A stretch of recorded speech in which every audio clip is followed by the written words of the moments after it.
Oh my God, the World Series is over. Let's go. Let's go. No, I want more baseball. I don't want it to be over. It's okay. This is classic Ryan going to I bed on do. Christmas Day. It's super. Not only is it over, it ended in the way to where I'm like, heck yes. Like this is about as good of a it's finish as you beautiful. could have had. Ryan, you weren't fortunate to be with us during the finish, so here you go. Okay, this was Van during the finish. Here we go, Prez.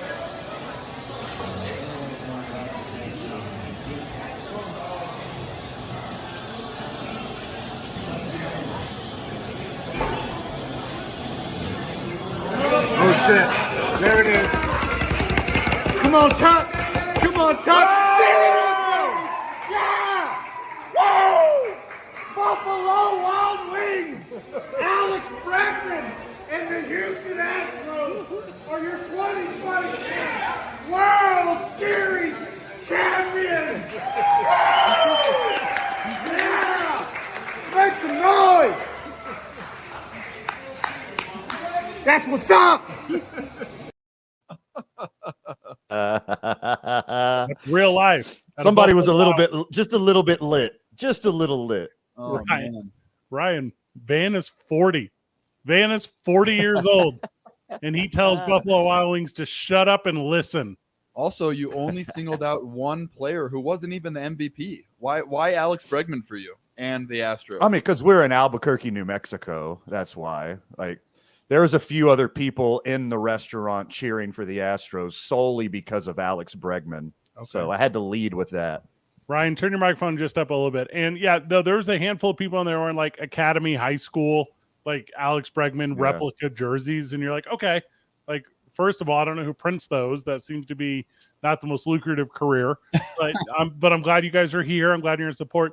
Ryan, over under 0.5, the number of drinks that people bought for Van at the Buffalo Wild Wings, not a paid endorsement, as he celebrated the World Series champion Houston Astros. I would hope over. It was not. Under. Maybe it was because they found him extremely annoying. 100% Fair. yes. Okay, before we go into this any further, can we address how sweet my Mattress Mac cosplay was? It was mwah, chef's kiss. Perfect. Barney, he introduced himself to everyone as Mattress Mac. He didn't even use his real name. That's like saying I just won the lottery. Buy me a drink. Fair. Because Mattress Mac, what? He won $75 million. The most legalized winnings ever on a sporting. And so he gives away what? All the furniture that was purchased during the baseball season, he gave away for free. How much money did he lose on that? What's the over/under here? What's his net proceeds? About $65 million. Yeah. Oh, wow. Yeah. Yeah, so it's he comes out so far ahead, and plus you get weird stuff like throwing out the first pitch at the World Series and all the publicity in the world. And by the way, you get into the Guinness Book of World Records as the largest legal gambling winner ever in the history of all sports. Like, to me, like any amount of money that you put down. And Van, do you know what the original bet was? I don't know what it was. I believe there was 3 different bets. Okay. There was like the original one was 7 million, like 7.5 million at like 7-1. Okay, pretty and good. There were some smaller bets as he sold more and more furniture. He would hedge his losses with the bet, and like the further along the season went, the least the odds were for the Astros winning the World Series because they became favorites throughout the season. So he just kept hedging his bets more and more throughout the season. This is amazing because now you know that, I mean, the city of Houston was already going to be pulling for the Astros, but now you had people with sitting on their couch that they got for free because of this Astros team win, cheering with their hands, their fists in the air, and with their butts because their sofa is now rooting for the Astros with them. Well, you know what I'm doing too. Like if I'm Mattress Mac, I'm like, hey boys, like I'm giving back. Here's your $10 million. And that's how I'm talking to Houston, right? I'm like, I'm giving you $10 million, Houston. By the way, I'll give you 20 mil in store credit if you come in and buy something. And then like before you know it, not only are you on the new sofa, but you got a duvet. You have you have an actual dinner table that I can fit under, which is a thing I yearn for. Fred, before you go on, let's do the thing that they do for us in when we first get to the season every year where they put us on the spot, 10-second timer. How many articles of furniture can you name? Go. In a row. Okay. Chairs, tables, entertainment centers, desk, lamps. Lamps aren't furniture. Take it back. Toilets, beds. And time. That's like 8 or 9, Van. It's not bad. That was It's 4 almost and a half. 1 a second. We give you lamp. And I'll do the same one with you with Van though. Van, flavors of ice cream. Go. Rocky Road, chocolate chip, vanilla, strawberry, Neapolitan, French vanilla, That one. German vanilla, Belgian Time. That's vanilla, time. Swedish vanilla. They actually did that one with me this year. They did ice cream flavors, and I got past chocolate, vanilla, strawberry, and then somehow pulled pink out of my butt okay. somehow. Pink is a flavor. Pink Which is a the flavor pink to you. in Neapolitan. So you saying pink is probably closer to the actual flavor, anyways. Yeah, I don't know. They played that on the scoreboard all season long, and I felt like at least I can laugh at myself because the kids got like 12 ice cream flavors, and I got like 4 with pink being one of them. We are talking about the World Series this past weekend and everything from it. And you reached out, Ryan, to a friend of yours. You reached out to a dude. I mean, you reached out to a dude, Ryan Stanek, and it was like, hey, Ryan, can you come on the program? Like, we want to talk about the World Series. And then Ryan, you were like, let me make a call. But I know my boy's about to get married. Let's see what his life looks like. Let's figure this thing out. So are we ready? Are we going now? Is he here? I got him ready and waiting. Ryan, welcome to the program, brother. What's up, guys? Oh man, I didn't know if you were going to be able to make it or not, brother. Yeah, no, I had to squeeze it in. My mom is actually feeding my daughter bananas currently, and tried to fit you guys in real quick before we had to head to dinner. Well, we're gonna take you until that banana's down to the Rhine, and we're gonna talk about this past weekend. We're gonna talk about everything that surrounds it. On your list of heroes in Houston, how high is Mattress Mac? Mac's the man. He, I've never seen anybody gamble so recklessly and it work out. Like cash in 75 M's. Hey, dude, congratulations on the World Series. Congratulations on a great performance. Congratulations on being part of the bullpen that secured that victory. You guys were a huge part of that team and shutting down basically everyone the whole postseason. Every time you come on the field, I'm like, I can't wait for him to throw his nasty splitter. Here it comes. It was good, man. We had a hell of a group. I mean, it's pretty easy. It's pretty easy to go out there and do well whenever. I mean, you got 7 other dudes that are incredibly good as well. So it makes your job a little bit easier that, for the most part, you're probably not going to be thrown in too many messed up situations. That's true. Ryan, congratulations on a great season. Congratulations on a World Series win. I don't know if Ryan told you, but I am from Houston. I am a diehard Astros fan. You might be able to see some of the swag up here. And let me show you a little something. I don't know how well this is going to translate on the screen, but this is me as a baby in an Astros onesie. That's awesome. So what was your first response, your first reaction the second Tucker caught that out? I mean, it's one where I'm in the bullpen. I'm sitting there just like, all right, well, going into the inning, obviously you're 3 outs away. You're kind of just like watching it and just kind of waiting. And you don't want to like stand up. You don't want to like do anything weird. You don't want to like, I don't know, be that guy. So I'm just sitting there hanging out. And then with 1 out, there were some dudes like throwing like weighted balls towards the bag and towards things. And I'm like, stop. No, we're not doing any of this right now. And I got hit, and then I threw one in the bag. And I was like, shit, I just put a ball in the bag. That's not good. I'm packing up early. And yeah, and then I don't know, like I watched the ball go up, and I honestly didn't think he was going to get there. I thought it was going to hit off the net. I didn't realize there was so much room just because where we sit in the bullpen. It just looked like it was definitely going to be off the wall. But no, Tuck made a hell of a play. It was cool. What is the difference in the time as you perceive it in those final 3 outs of the World Series to become champion of the entire freaking world versus how quick those moments are that immediately follow the immediately after the game and that in that evening? I mean, it's just an absolute blur. I feel like, I don't know, but from the moment the ball went up in the air, I was like kind of just standing.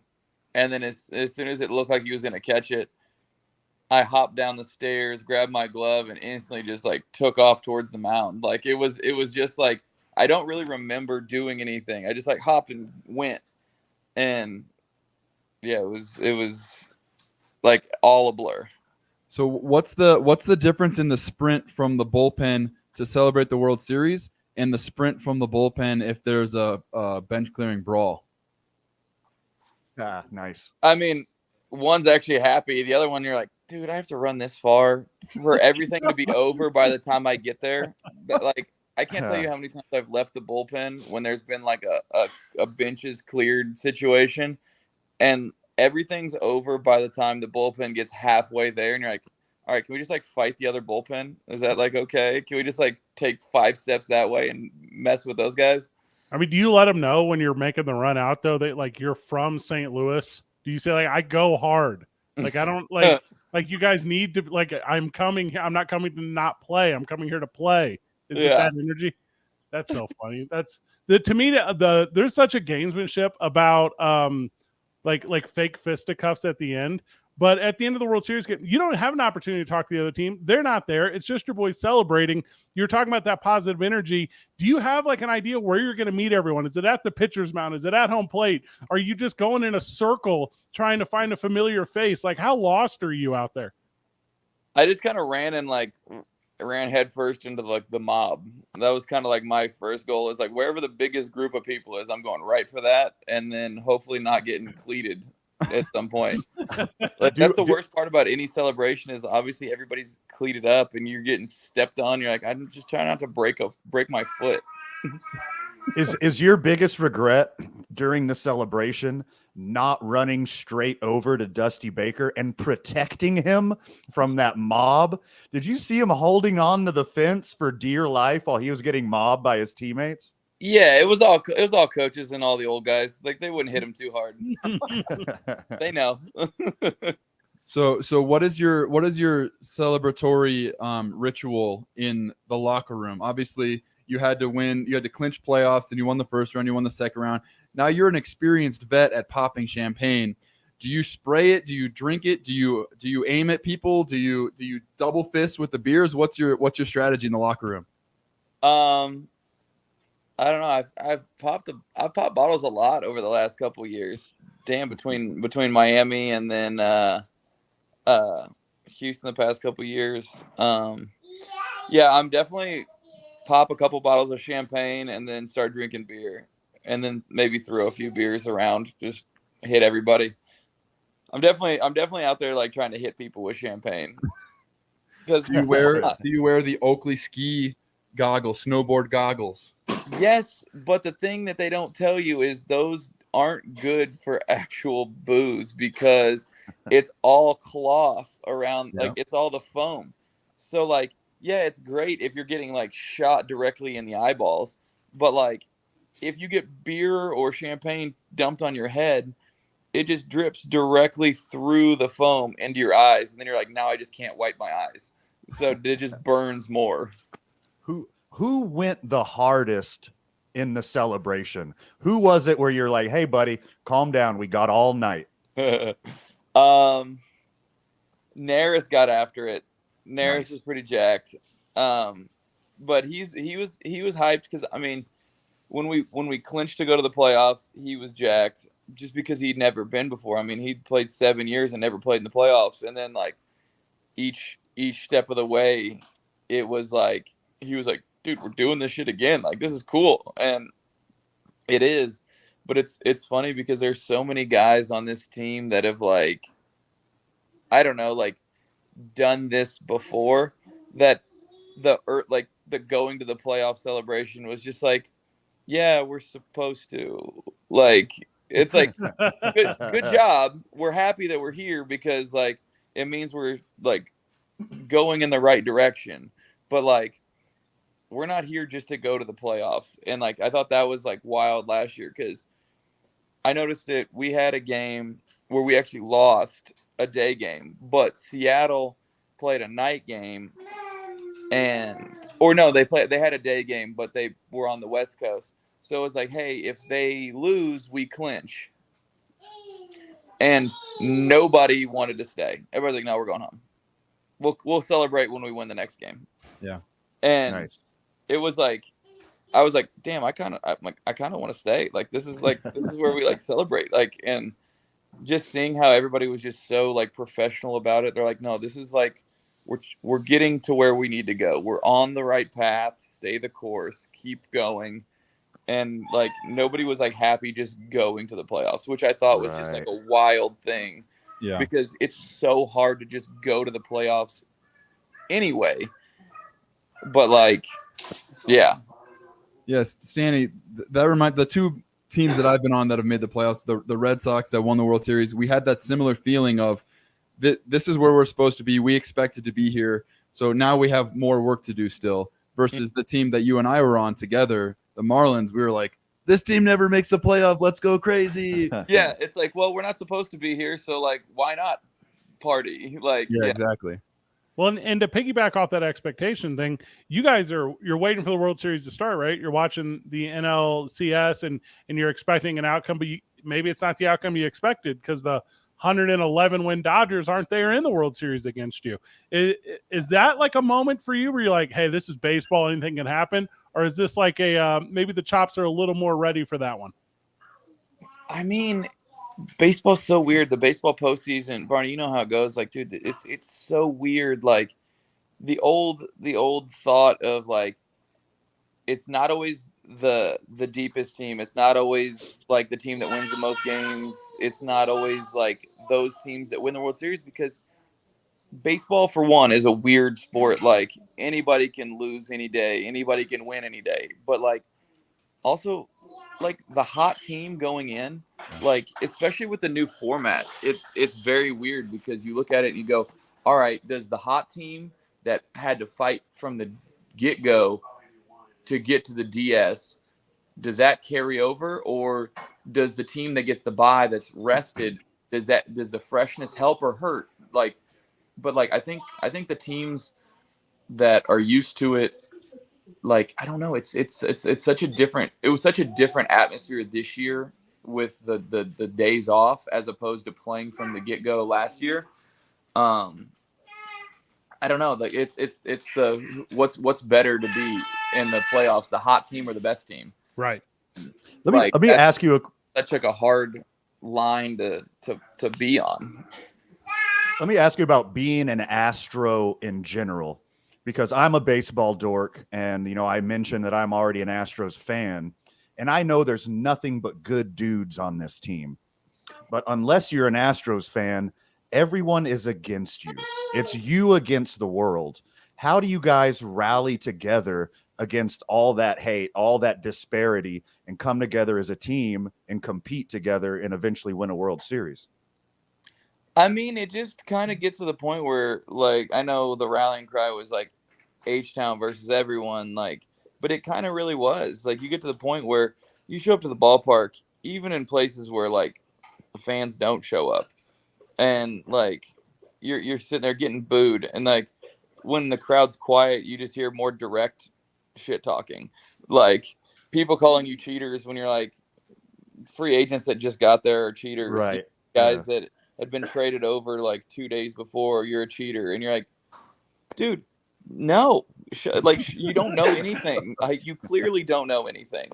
And I think that's like, part of it is like, you get tired of people being idiots. I think that like the thing that drove me the most nuts was people talking shit about things that they're like, they clearly have no idea.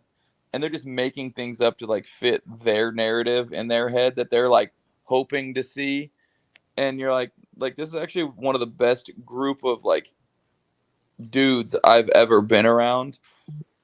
And yeah, people like they're a little like less welcoming to like fans and the media because like they've been pestered like nonstop for years. So it's like whatever. But like to the dudes and the team and the staff, like everybody in the organization is phenomenal. Like some of the best teammates I've ever played with, some of the nicest humans I've ever been around. Like, and not like just strictly not baseball wise. Obviously, the baseball side of it speaks for itself. But you do have a forever blood feud with Angelo's Pizzeria. I mean, forever you maintain that. Whatever, bad business move. They didn't want to So I think it's finally time for people to get past the cheating scandal. It's a whole new era. You won a World Series. It was 100% clean. No one can argue with this. Ryan, I know we want to let you go, get back to your family here. You're getting married this weekend. Congratulations. Thank you. Before we let you go, what was the coolest part of the World Series parade for you?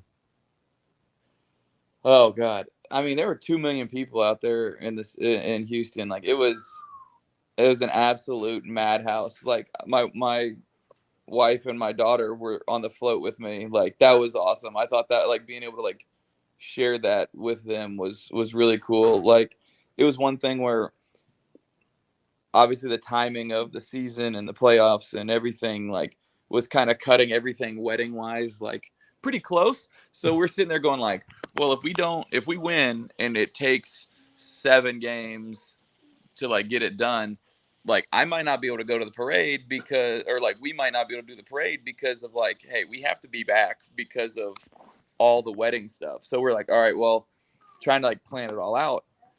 And fortunately we were able to go, and like my wife and me being able to like experience that together was just next level.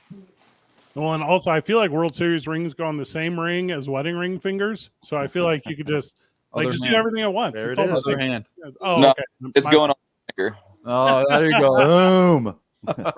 Ryan, thank you so much, brother, for taking the time. We know you got a lot going on in your world, and taking a little bit from it to give to us means a lot to us. Anything we can do for you, friend, before we let you go?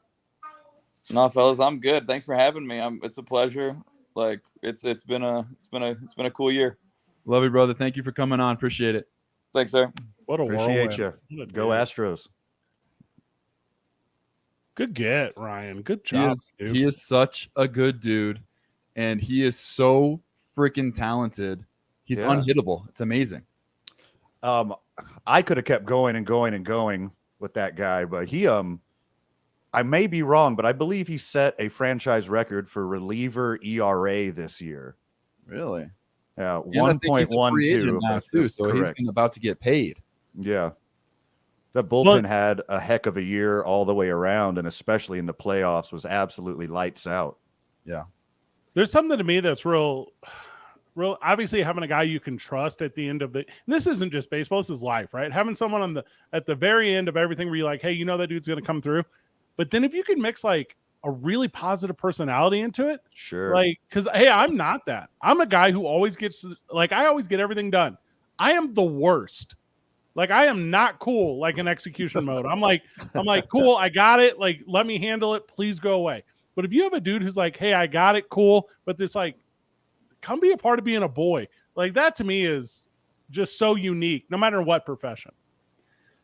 Yeah, I mean, he's such a like, it's all gonna be okay. Like, go with the flow. But in the heat of the moment, you trust him. It's not like he doesn't care. He cares so much, but he does it in such a controlled and positive leadership type of way.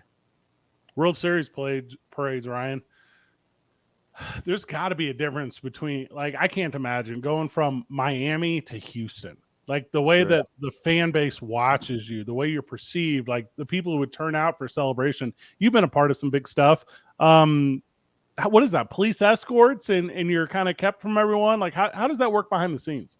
So when we did the World Series parade in Boston, I actually had the same situation as Stanny, where me and my wife had been engaged for 18 months, and we said, let's plan it for after the World Series just in case we win. Mm-hmm. And then just in case came true, and we won the World Series. I believe it was on a Thursday, and I'm like, cool, I've got 9 days to my wedding. And they're like, well, we're going to hold the World Series parade on Monday so that we get a better turnout in the city because people will come to work on Monday. And I'm like, oh boy, those 4 days out of the 9 are huge for me.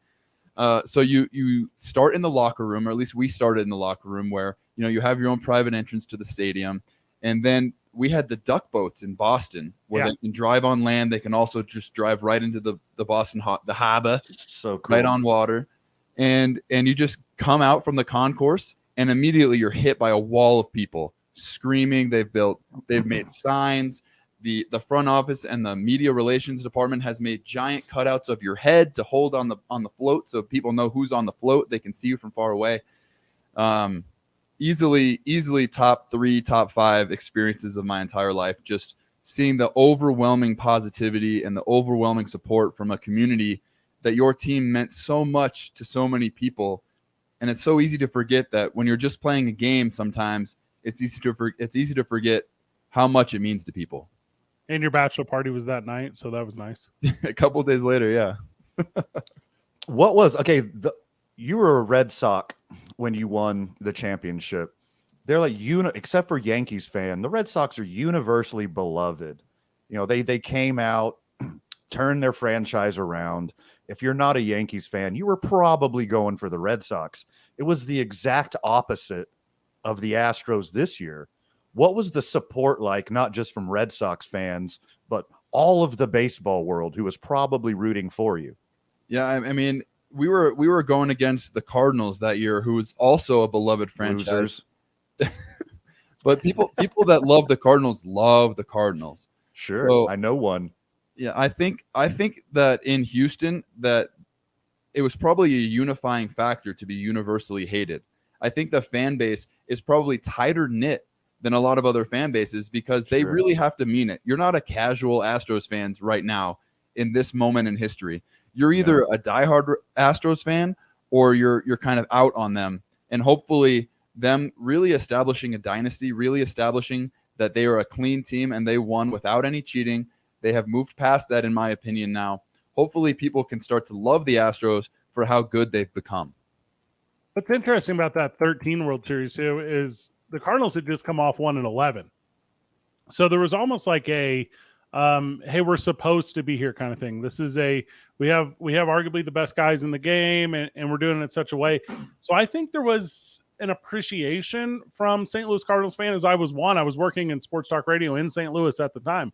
And to me, it wasn't that there was ever like an anger at Boston. You were never mad at Boston because I think you got it. I think they knew, not passing the torch per se, but sometimes guys just have your number, you know, and I think at the end of that World Series, there was if not celebration, there was an appreciation, I think, through all baseball, which I agree. I don't think stands for every 2 matchups in the World Series. So I thought that one was special and kind of unique in a way. Well, that was also the year of the Boston bombing. So Yeah. that team really did mean a lot to the city and helping Sure. it heal in the midst of all that tumult that was going on. The city needed that more than anywhere else. Isn't that a beautiful thing about sport in general? Like in 17, you know, with Hurricane Sandy, and then, you know, the Saints winning it, and then, you know, the 05, Boston yeah. bombing and you guys.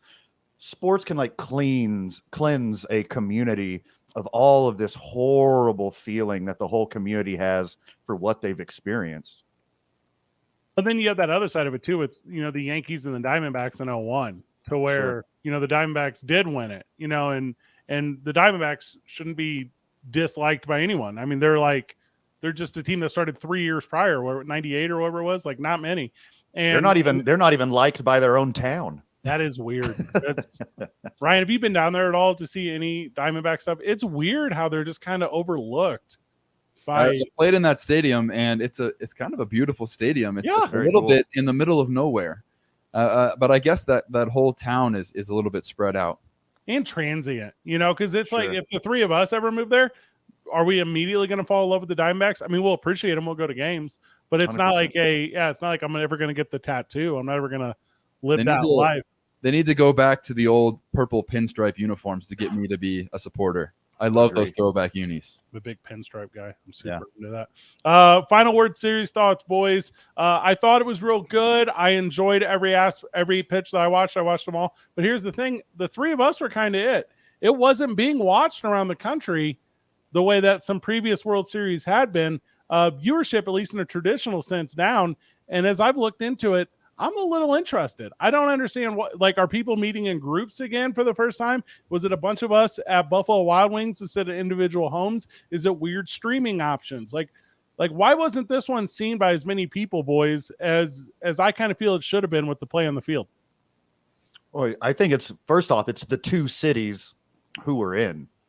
Houston, fervent fan base, but not a national audience. Philly, fervent fan base, not a national audience. Unless you're a fan of these two teams or a fan of baseball in general, there's nothing really compelling to draw you in besides the hate of the Astros.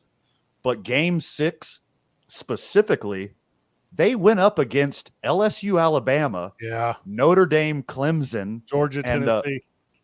and Georgia, Tennessee. Like, that's the reason that I think the numbers were down, is their competition. I don't know why the numbers were down in particular. I know I personally streamed the game. So depending on how the metrics are measured, I didn't have my TV on in a traditional capacity to cable. I had it streaming through the Fox Sports app. I think another reason is that we went too deep into November, especially since we didn't even have to go 7 games. I think if MLB wants to continue the expanded playoffs, which I think was a success, I think it was a success, and I think they should continue it. I think they maybe either need to end the season a little shorter, maybe less games, or start it earlier on the front end so that you're not competing with football, college football, and all these other sports going on. Well, can I be that guy too, though, right now? And I'm not trying to be old man slow, but like, can we just take a chance every so often throughout the season and play 2? Like, I'm a big doubleheader guy. Like, we saw a lot of the doubleheaders with the lockout. We saw a lot of with the compressed season last year. It can be done. It can be done well. You expand your roster, 1 guy, 2 guys, and then you can play 2 baseball games in a single day. You can do that, every other week? I mean, we would then shave those 10 days off the year, I guess 2 weeks total. We would then shave that off, and you would be able to be done by the time your kids are trick-or-treating. Because, I mean, that's one. I mean, you got World Series Baseball, which did get rained out. But, like, if you're trying to put it up against, like, family events, even though Houston's, like, the 3rd biggest city in the country and Philadelphia is, top 10, it's not like your wife and your grandma and your mother is not going to make you not go out with the grandkids and the kids on that day because they're going to. Like, it's a weird placement to me, and I think the solution is playing 2. I like it a lot. Ryan, what's your perspective? Like, how, because you know what it's like in the dog days of summer. You know how big of a grind that MLB season is. Would it be better for you to have more double headers and more days off, or is it pretty as smooth and streamlined as it can be right now? So as a player that's done a lot of major league time and a lot of minor league time, in the minor leagues, you play 7-inning doubleheaders. Right. And those games players actually root for, because you end up cutting a couple innings off the game, and you're at the field for maybe 9 to 10 hours. Big league doubleheaders where you're playing 9, especially when they do the day-night doubleheader, where you're at the field for the 1 o'clock game by 10 in the morning, and you don't get done with the night game until after the game. By the time you cool down, shower, stretch, eat, you're at the field until almost 11:30. That's a long day. And those long days lead to more injuries. I think players get hurt more. So if you want to build in double headers, my suggestion would be do the 7-inning double headers and see what happens. What would happen is We saw it in the COVID year, but traditional, like me, pinkies out, old school, old man, front porch baseball fan is like, don't you dare play 7 innings. We play 9 for a reason. But still, I would be open to like 7-inning doubleheaders in the bigs if it helps players stay healthier for longer and has a longer playoff and a shorter season. I think it would be universally accepted by fans and players. I think a lot of players and I think I understand the players' union stance is that we would have a better season if you just made it 154 games. Just take out 8 games of the year. Mm-hmm. Right, you can start the playoffs a little bit sooner. You can build in a couple extra off days for travel here and there. And based on the law of supply and demand, you're not going to lose viewership. Like, team owners don't want to do eight less games and pay the players the same amount of money. But you're going to have the same TV revenue. You're only going to have a couple less home games where you're selling less tickets. And 154 games should still be enough to have a full season and figure out who should make the playoffs. Hey, what you guys didn't put in your algebra right there, though, was how whenever I show up to a double header minor league baseball game of 2 7 innings baseball, I start drinking in the first inning of the first game. Then I don't have to stop because it only goes to 7 in the first game. And then I can drink through the break when they drag the field. And then I can drink all the way up until the 7th inning of the second game. And I'm the happiest boy that's ever Ubered in the whole world. Yeah, and then you drank so much, you got to wash it down with a couple extra glizzies that you wouldn't have had any otherwise. Everyone knows. Everyone knows. I'm a glizzy machine after I have a few drinks. Yeah. My favorite thing to do in the bullpen on games I'm not playing is to trade balls for hot dogs during the game. Nice. Super smart. We're going to cut this one just a little bit short today, but I got 2 more topics I want to hit on before we bounce. Number 1 is this: Dusty Baker, boys. Yeah. Monkey off is back, and as of 1 hour ago, at the time of recording of this program, re-signed with the Houston Astros on a new contract for 2023. So the Cowboy rides again. Talk to me, fellas. Dusty Baker, where's it put him legacy-wise? Oh, man. He's already, 9th all-time on the win list? Now he's got a World Series as a manager. To me, no-brainer Hall of Famer. Yeah. Where does this put him on the list of best managers of all time? I don't know. But he's got to be getting up there now. Except for his run with the Cubs, who had a lot of promise, he tried to rejuvenate franchises. He wasn't very often handed winners. Right. And when he was handed a winner, took him to the World Series and finally won one. So even before this World Series win, I think he's a Hall of Famer, but now it cements his legacy as one of the best to do it all time. It's going to be tough to crack that top 10, right? Because I think maybe a top 10 list would have like a Bobby Cox near the bottom of the top 10, or like if you want to go super old school, like a Connie Mack. So whenever you start talking about some of those names, do you dare put him above like a Joe Torre? I'm going to say probably not yet. I'm going to say he's got a lot of wins. I'm glad he got the World Series, but he's not Tony La Russa. He's not Sparky Anderson. I don't know if I got him in the all-time top list, but I think he's a dude. The stories I've heard, he's a dude. The players love him. Yeah. I'm in and all that. So put him in the hall of very famous, but don't put him in the hall of the most famous. I think that what you just said, he's beloved by his players. And I think that needs to stand for something, because it's tough to get a group of highly competitive best in the world guys to all agree. Everyone that's played for him loves Dusty Baker. But I also agree is a lot of the moves that he's made leave him open to questioning. Like, is he the best strategist of all time? Is he the best at using his bullpen? I don't know. I mean, this year I thought he did a great job. Historically, you could easily question his decision-making. Game 1, Justin Verlander, Cy Young, legend. I get it. You write him out. Mm-hmm. Lance McCullers was getting shelled. He had the feeling that his team wasn't going to come back from 7 runs, so you just had him eat pitches. You had him eat innings to save the bullpen for the rest of the series. But, I mean, you look at the Yankees manager, the Mariners manager, all these guys are going to be up for manager of the year, and he outcoached them. And I think another thing that's significant about Dusty Baker is the cultural significance, because this year we had a World Series with no African-American players, but we had an African-American manager, only the 3rd in the history of baseball, win a World Series. That's cool. Yeah, that's Dave Robert, Cito Gaston, and now Dusty Baker. Also, if we're talking about manager of the year, which we'll do awards and end of the year stuff next week, but I mean, Rob Thompson is in that conversation. Like, there's no way he's not. To like the switch from Giardi to where they currently are. Oh man, it takes a lot to not just like steer a ship, but to keep a ship from sinking and then steer it. Impressive to me, but in a lot of ways. Yeah, good point. Final words, boys. We're going to cut this one a little short today. Well, because Ryan has got a world. He just won the World Series. He's had to get up and go. He's got to get married and change diapers and get sized for 2 different styles of rings. I could talk about the Astros and their run this season, how there's so many great stories. We could do 3 hours. We could do hours upon hours of just how amazing this season was, the playoff run was, how exciting it was. The playoffs being bookended by 3 giant Yordan Alvarez home runs. I mean, we didn't even mention Jeremy Pena, Right. a rookie, won the Gold Glove, American League champion MVP, World Series MVP.